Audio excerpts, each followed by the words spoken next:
Do you have small gaps underneath your baseboard that you want to close up to have that nice flush look using caulk? Well, stay tuned. I'm going to be showing you some tips and tricks on how to do it professionally.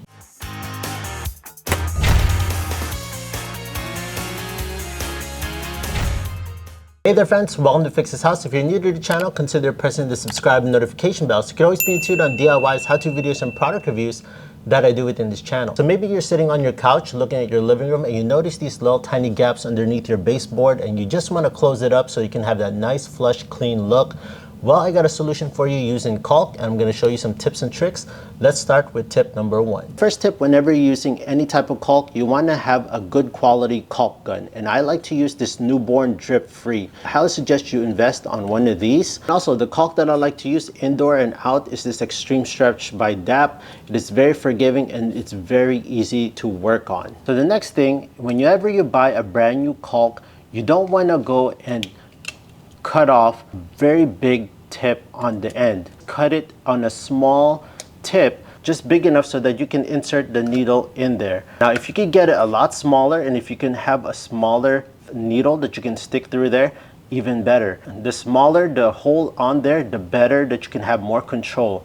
A lot of people cut a huge chunk out of there, making it so that there's a lot of caulk that just goes all over the place and it ends up being messy. So after you open your caulk, a good practice is that you mark see where this edge goes here, mark it with your marker on the top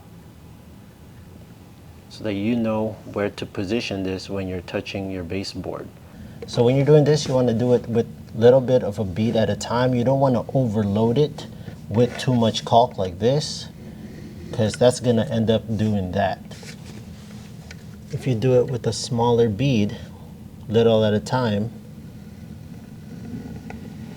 like that, it's okay if you don't get everything all in one pass, because you can go back again and apply another run and you will get a nice smooth line like that. So don't overpress the trigger and then just gently do a quick run like that. You end up with a nice clean line like this. You don't even have to run your finger on it. Here's that clean bead compared to that one going over. Let's just say this happens to you. How do you fix this? Probably wondering why my baseboard is colored like this. Well, it's still primed. We're gonna paint everything once we get all the caulking finished. If you have a blowout like this, just grab a piece of towel, paper towel, whatever you have that you can use to clean this, and then just run it like this. Okay? So you're gonna have some caulking on the floor. Take your spray bottle, make sure you get a spray bottle with water, and just gently spray, and then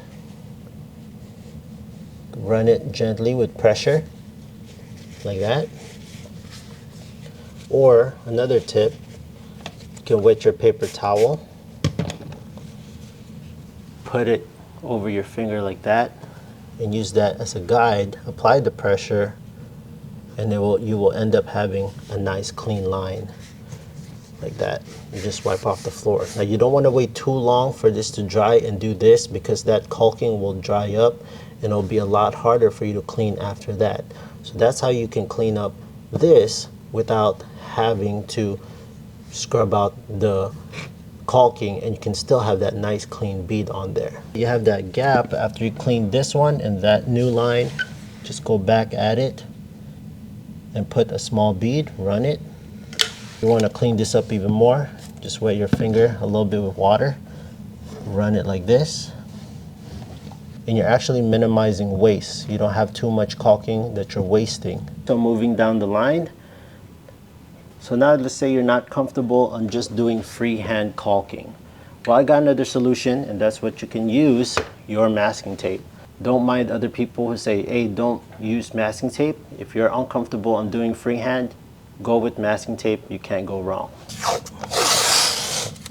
Take your masking tape. You can go about, I like to stay about 1/8 of an inch, or you can follow the existing line that we just did right there. Your caulk gun, because you have that mark, it's a good helper. Just go and caulk it like so. Now let's say you put too much like that. You're still okay even if you mess up and you end up, you know, having a blowout like that with your caulk. It's okay, because what you would do here is you wouldn't use any more caulk. You want to use this overflow and just run it past through that caulking. Now spray your finger and then just use that glob of caulk and use that to fill in whatever is left over. That is the advantage of having masking tape, because you can reuse all that excess and fill it in whatever you've missed. And that's the advantage of having masking tape, is that you can have as much mess around a certain degree and you won't have to worry about it. You're finished with that, then you can go ahead and finish off whatever's left over. See, notice how this drip-free caulk gun is great, because after you use it, it doesn't drip. Run that, take the excess, fill in whatever's left. It minimizes waste. The thing with masking tape is you don't want to remove it and wait when the caulking is dry. You want to remove it right away once you're done while the caulking is still wet. So that, because if it's dry, there's a possibility that the caulk will stick to the masking tape and will just make, just like when you're painting, it could chip off and go along with your masking tape.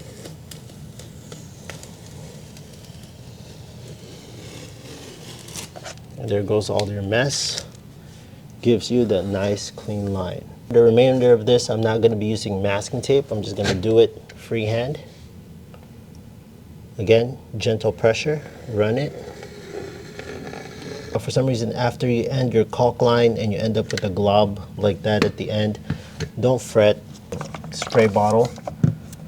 Again, wet your finger and then just finish it off like that. You have a little bit that's flaring out. Wet your paper towel or your piece of rag and run it 2 to 3 times,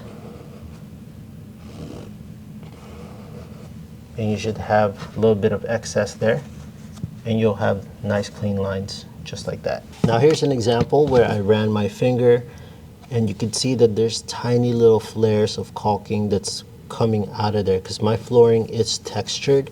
It has the grain going this way, so when I run it, it has that on those lines. So again, I just take a little bit of my shop towel and spray it, and then run your hand, your finger, and you can see that this caulking gets very fluid after you spray it. So after you do that, you can just run it with your shop towel like that, or you can spray your shop towel again and just run it back and forth to clean it up, to reset.